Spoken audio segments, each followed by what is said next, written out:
The following was recorded in front of a live studio audience at the Studio 21 Podcast Café. This is the United Podcast Network.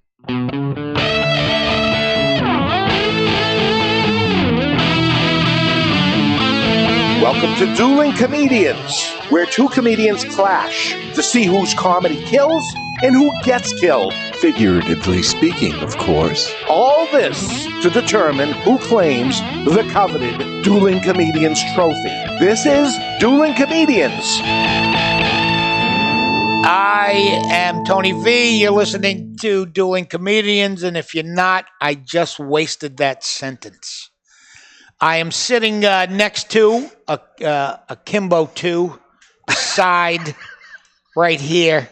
Another old friend of mine, a dear friend of mine, Chris Zito. Hello, Tony. How are you, Chris? I have to say I'm well. Are you well? And I hate to start the show by criticizing you, but I don't know that you use the word akimbo correctly. Akimbo. I believe it is. I think it's legs akimbo. It's like in all directions where you're like more adjacent to me. I was trying to say that you were ubiquitous to me. Oh, fantastic. Yes, that you were really all around me. I'm so thrilled to be here. I just so seldom get to use the word akimbo. I get it. It doesn't come up a lot. It does not come up. You have to create opportunities for a word you want to use. It's not like a conversation you'd have at a party with someone. You know, would you care for a drink? I can get it akimbo.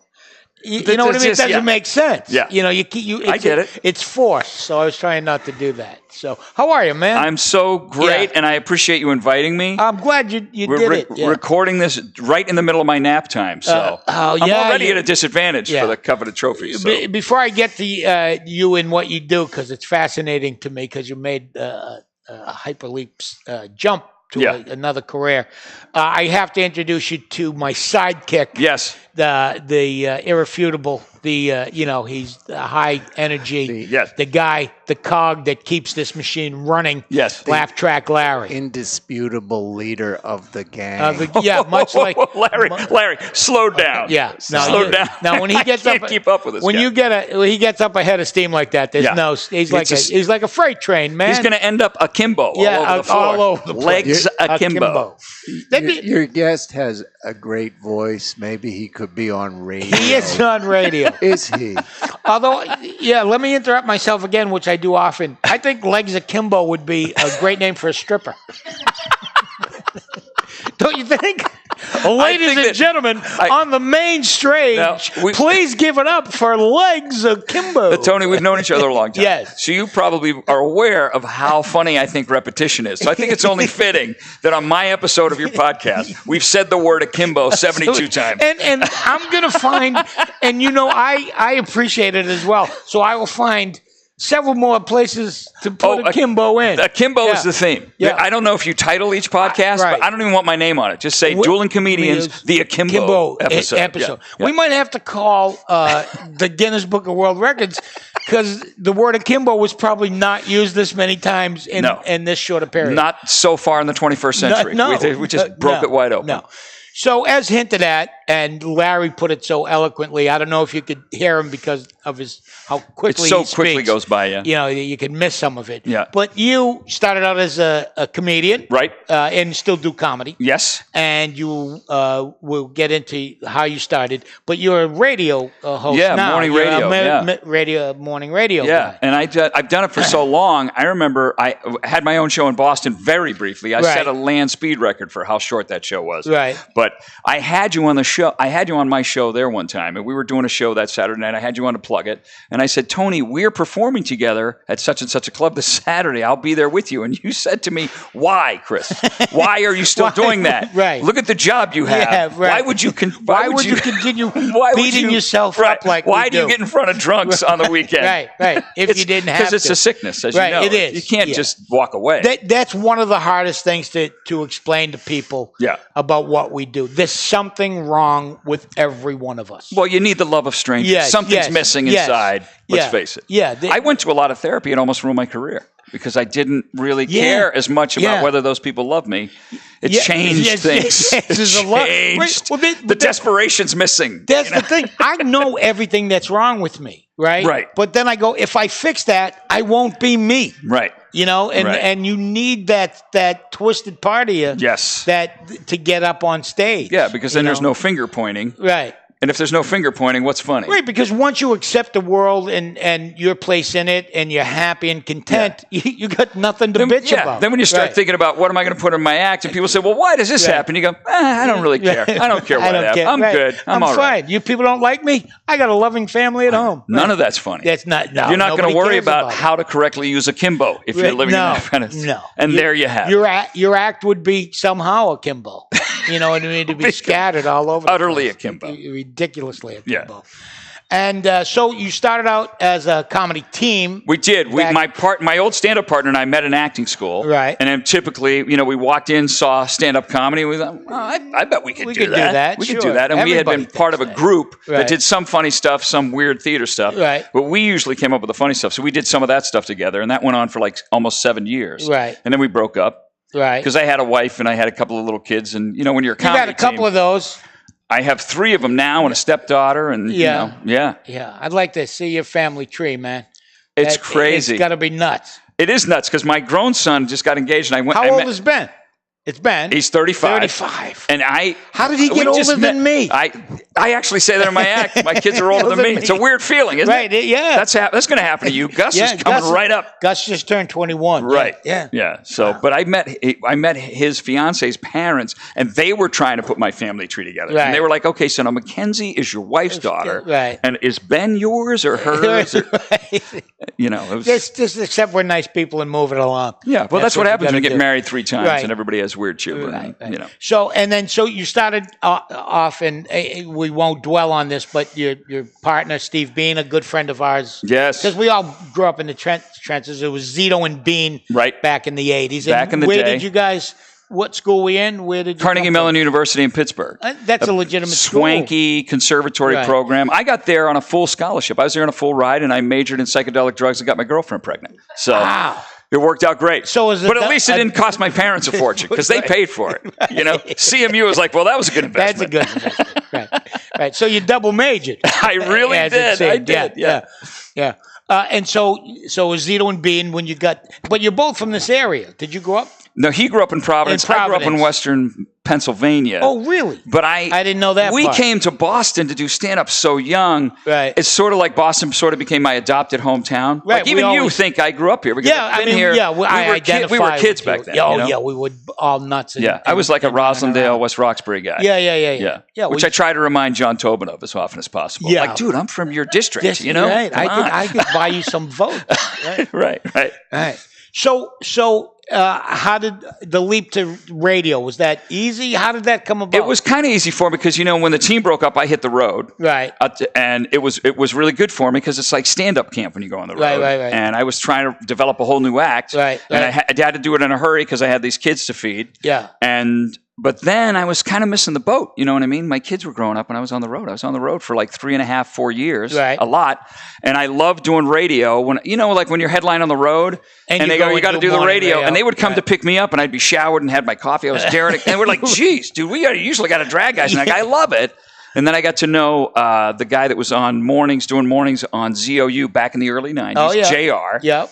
And we got to be buddies, and he just said, like, when you're not on the road, you can come in here and hang out with me. Open invitation, and I ended up working with him. I backed into a radio career that way as the comedy sidekick, much like Laugh Track Larry. Yeah. I mean, I wasn't as crazy as him. No, I know. But when we had the auditions for Laugh Track Larry, we had several dozen people come in, and everybody. Did you, Tony? You had a big cattle call, like 24 to 30. Yeah. Very coveted position. What's the salary? Really? What's that? We don't really talk about the money around here. I'll talk about the release I signed if we have time. I will say this: the humidor is full. Oh, that's fantastic. So it's not like I'm just saying when we got it, we throw it around. Yeah. Right. So that music means something. I think I hit the button by mistake. It means you hit the button. I hit the button. Nice by job, mistake. Tony. I just fucked up my own show. Well, Tony, I'm realistic. I know I got the job because I know how to press the buttons. That's important. That's also very true. But sometimes when you see people, he stood out among these hundreds of people that came in. Some people have that star quality, Tony. Yeah, you know it. It's right, like, and it's the kind of thing like that you and I never had. It's how we were able to claw our way to the middle. Right. But Laugh Track Larry, right. He's got the, he's on his way. He's a skyrocket. You know my definition. This is how you can tell you're in the twilight of a very mediocre career. Is when people will call you and they go, "Hey, do you want to do a show at the Knights of Columbus in Skowhegan, Maine?" Yeah. And you go, "No, that's fine. Those people need to be entertained. That's not the problem. The problem is when they go, do you need the address?" And you go, "No, I've been there. That's amazing. More than once." I find that so many times driving to some weird place for some event, and then you drive by a random Elks Club, and you go, "Wait a minute, I just stand up there." Yes. And my wife was always like, "You got to be kidding me." I go, "No, there's very few places at this point in New England, especially. Right. Right. We have not been, and I'll do the same thing. Yeah. I'll go like, "I don't know where I am." "Oh, yes, I was in that bingo hall." Yeah. You hear that music? That means we got to take a little break here. Gotta pay the bills. And then when we come back, the duel. Oh boy. And the coveted trophy. It's a deadly is sin. at stake. Yeah. Yep.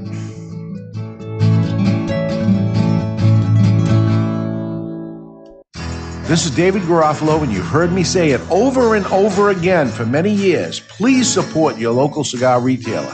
And I mean it. If you don't buy from them, they will go away, and then what? There'll be no place to go.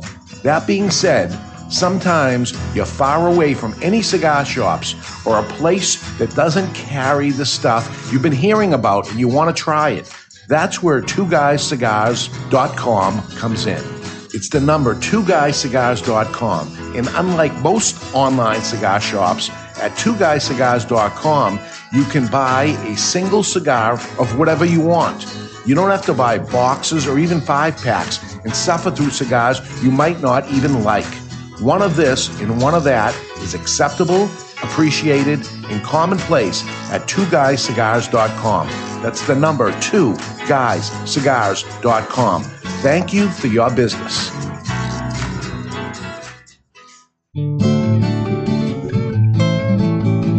This is the second half, or part of the rest of the show that we're going to do now. I think we should call it Akimbo Part 2. It's a sequel, Tony.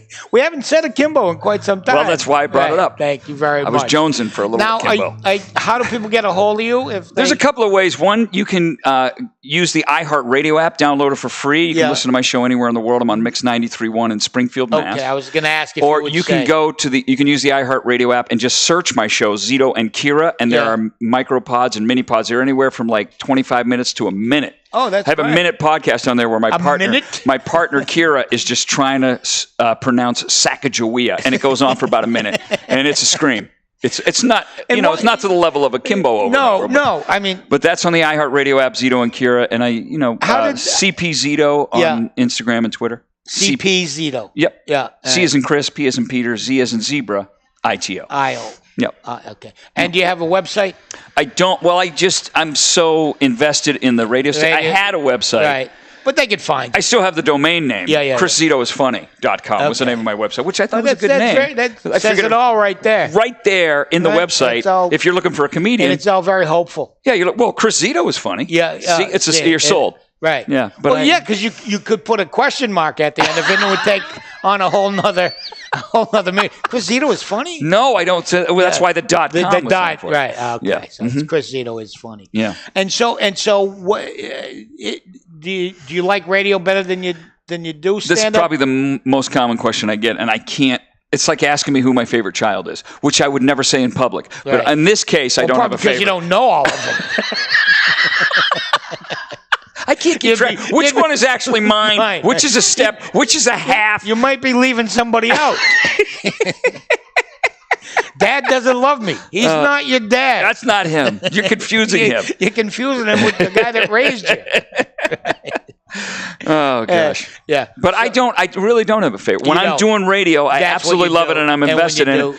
The thing that I miss most about stand-up is being able to, like, I probably inject new material into my act slower than most guys. Right. Like in my radio career, when I've been on the beach, as they call it in radio, when you're between radio, you get shit canned. Right. You're trying to get another gig. Right. Now I'm sleeping all night and I'm like, holy cow, I got 10 new minutes. Right. How did that happen? Right. Because I'm not getting up in the middle of the night. Because the radio show is a beast. It's got to be fed every day. It moves at a certain pace. And it's basically gone. And it's gone. You burn it. Right. You burn it. Right. Yeah. You can't go from bingo hall to bingo hall like we do with the stand-up. Right. That's why comedians... Uh-oh. All right. That's the music that sometimes I hear.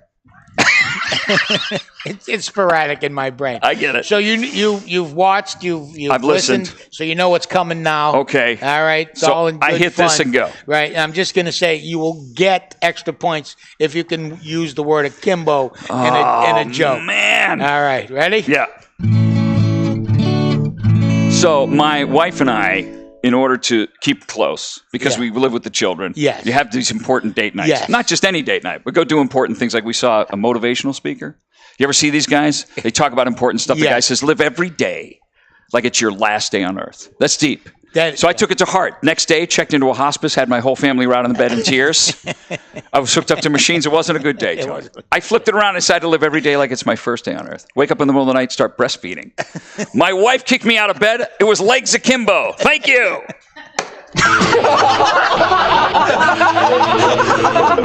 Akimbo, Tony. Akimbo. Didn't know your wife had a stripper name. That's when I met her. I was like, that's number 3 right there, baby. Legs akimbo, how do I not? I was, I'm using that as my first joke. Well, you do this every day, so you got to save those. You got to save them. Oh, my gosh. So I have younger comedian. I was working with some younger comedians the other day, which I know you do. You're good with the young guys. Yeah. They really were picking on me because they noticed I had a checkbook with me. And they're like, you old man, you don't need checks anymore. No. But here's why I carry checks. Because if I don't have any money in my bank account, that's my go-to. Well, see, like, Mr. Zito, would you like to use your debit card? Oh, no, I got no money in that. I can write you a check, though. Because I'm expecting a check. You and I can play that little game of check chicken. Right. Well, hopefully there'll be something in there for you.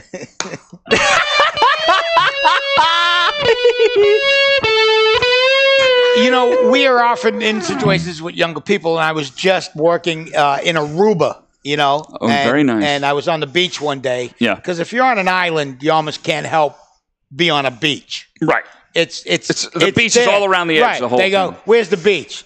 Just keep walking, right. And you're gonna hit one. Yeah. And you see people in bathing suits that they don't belong in. Right. You know what I mean? Mm-hmm. And I'm no small person, and I say this with no disrespect. No. You should just not be, and I don't blame the people. There's the point. You know what I mean? Because you wouldn't go out of the house if you thought you looked like an asshole. You know what I mean? You check not yourself. Not on purpose. No, right. You check yourself out in the mirror, and you go, I'm passable. Yeah. I blame the people who make the suits. You know what I mean? I think this is what ought to happen. You go into a bathing suit and you go, hey, can I have that bathing suit in my size? No, absolutely not. No, I am saving you from yourself. It's swimming attire, not sausage casing. Okay. Well, I'll stay with the tropical beach thing. No, please do. Because years ago, I used to work the ships a lot, like some of your other guys. Yeah. And I found these nude beaches down in the Caribbean. Oh, nude beaches. And you think it's going to be exciting and titillating and sexy. Yeah. But the problem is it's filled with people that shouldn't be there. Yeah. And I feel like there should be an international law on the nude beach that when you are naked, people cannot discern your gender. You should not be allowed to be naked in public.